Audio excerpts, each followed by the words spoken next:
नमस्ते। आज हम पौधों की अविश्वसनीय दुनिया की पड़ताल करेंगे। ये सिर्फ हरे भरे ही नहीं होते, बल्कि ये सर्वाइवल यानी जिंदा रहने की कला के असली मास्टर हैं। तो सवाल ये उठता है कि आखिर एक पौधा चिलचिलाते रेगिस्तान से लेकर बर्फीली पहाड़ियों तक हर जगह कैसे जिंदा रह लेता है।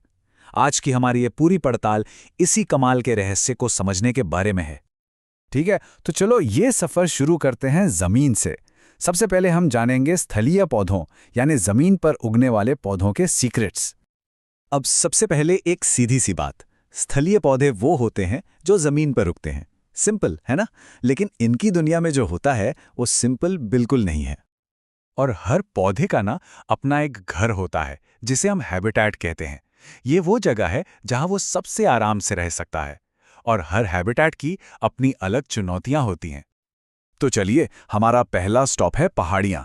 सोचिए, यहाँ कितनी ठंड है, बर्फ गिरती है और ढलानें भी एकदम खड़ी हैं। किसी भी पौधे के लिए यहाँ टिके रहना कोई आसान काम नहीं है। तो पौधे करते क्या हैं? भाई वो बहुत स्मार्ट हैं। पाइन और देवदार जैसे पेड़ एकदम लंबे और सीधे उगते हैं, और उनकी शेप वो कमाल की है, कोन जैसी, शंकुआकार, ताकि जब भारी बर्फ गिरे तो वो उन पर टिके नहीं, फिसल कर नीचे गिर जाए। और पत्तियां वो सुई की तरह पतली हो जाती हैं ताकि पानी का लॉस कम से कम हो। है ना कमाल की नेचुरल इंजीनियरिंग। अच्छा, पहाड़ों की ठंड से निकलकर अब हम नीचे उतरते हैं, खुले मैदानों में। यहाँ का माहौल बिल्कुल अलग है, न बर्फ का डर, न खड़ी ढलानों की चिंता। तो यहाँ इनकी स्ट्रैटेजी क्या है? फैल जाओ। पीपल, बरगद, आम, इन पेड़ों की ढेरों शाखाएं होती हैं और ये चारों तरफ फैल जाते हैं। क्यों? ताकि ज्यादा से ज्यादा धूप ले सकें। यहाँ कंपटीशन बर्फ से नहीं, बल्कि एक दूसरे से ज्यादा रोशनी पाने का है। चलिए, अब एक और मुश्किल जगह की तरफ चलते हैं, रेगिस्तान। यहाँ की सबसे बड़ी प्रॉब्लम है पानी।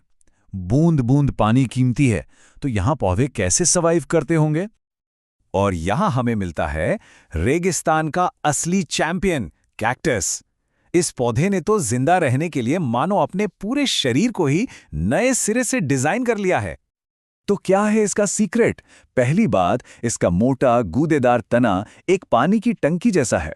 दूसरी बात, यही तना हरा भी होता है, मतलब खाना भी यही बनाता है, जिसे फोटोसिंथेसिस कहते हैं। और पत्तियां वो बन गई हैं नुकीले कांटे। ये एक शानदार तरीका है कीमती पानी को भाप बनकर उड़ने से बचाने का।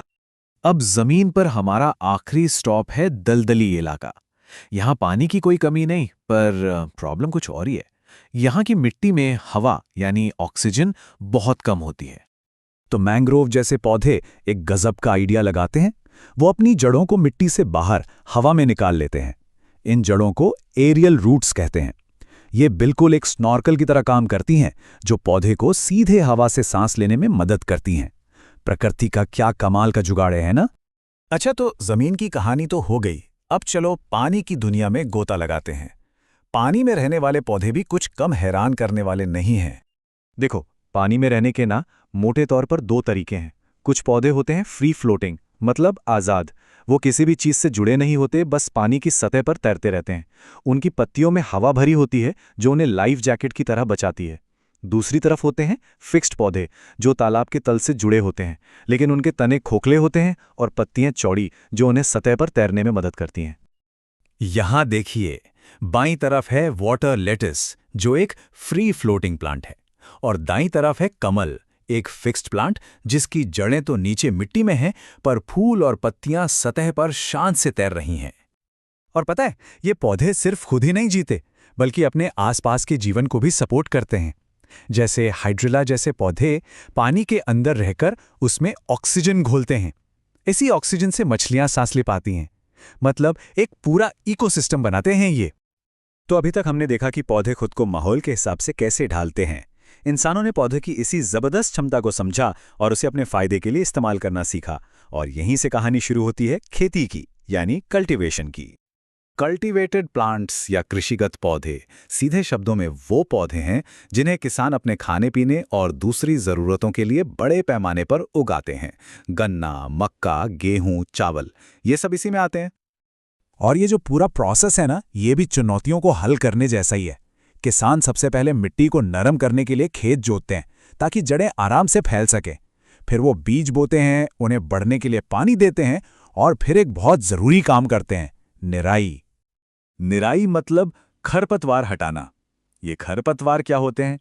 ये समझिए कि ये बिन बुलाए मेहमान पौधे हैं जो हमारी मेन फसल का पानी और खाद चुरा लेते हैं।